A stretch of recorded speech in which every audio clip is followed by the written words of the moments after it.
আমার মনের অনেক একটা কষ্টের কথা বলি আজকে আমি। বলেন। আপনারা তো আসলে অনেক কথা বলতে পারেন, আমি চাইলেও আজকে 15-20 বছর ধরে ক্রিকেট দেখি, চাইলেও বলতে পারি না, মানে মুখটা পুরো তালামারা। আজকে বলি আপনাদেরকে, কারণ আজকে বাংলাদেশ স্বাধীন। বাংলাদেশ যখন আফগানিস্তানের সাথে, যখন বাংলাদেশ সাথে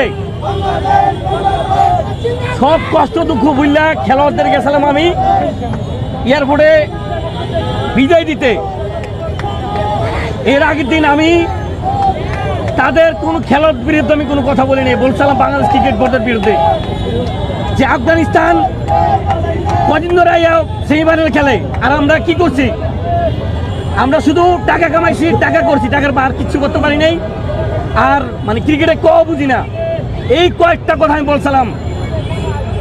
মানে কয়েকজন খেলোয়াড়, একজন খেলোয়াড়, মানে এই যে আপনারা দাঁড়িয়ে আছেন না, এই যে দাঁড়িয়ে আছেন না, এই যে দাঁড়িয়ে আছেন না, সব খেলোয়াড় এমনি ছিল। আমার এমনি ডাকি আনলো মাঝখানে, আমার ডাকি আই না,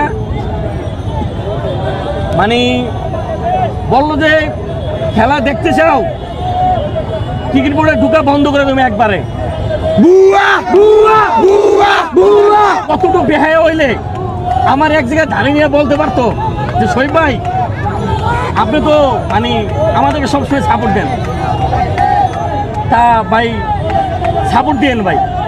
আমি তো কোনো খেলোয়াড় নামে কোনো বাজে কথা বলিনি ওই সময়, কিচ্ছু বলে যা বলছি ক্রিকেট বোর্ড ইঙ্গিত করে বলছি আমি। আপনারা সেই ভিডিও সাজা দেখবেন কিক ফেন্সিতে, আমি কি বলছিলাম দেখেছি আমরা, দেখেছি।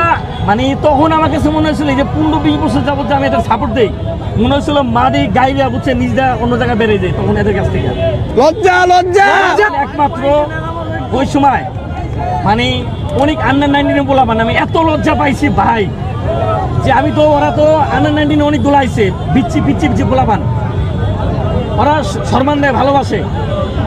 ওর সামনে যখন একজন খেলোয়াড় যখন আমাকে এইভাবে নির্লজ্জ বেহায়ের মতো আমাকে অপদস্থ করলো, আরো যা যা বলছে ওটা আসলে বললাম না আমি, তা তখন মনে হয়েছিল যখন স্বাধীন হইব, স্বাধীনভাবে কথা বলতে পারবো, এই কথাগুলো তখন মন খুলে বলবো আমি। বলেন দেখি, এখন দেশের বাইরে না দেশে আছে, ও আচ্ছা, দেশের মাল। আমি তাকে কিছু বলবো না, বলবো যে ভাই আমি তো কখনো কিছু বলি না আপনাদেরকে, আমি তো মানুষ।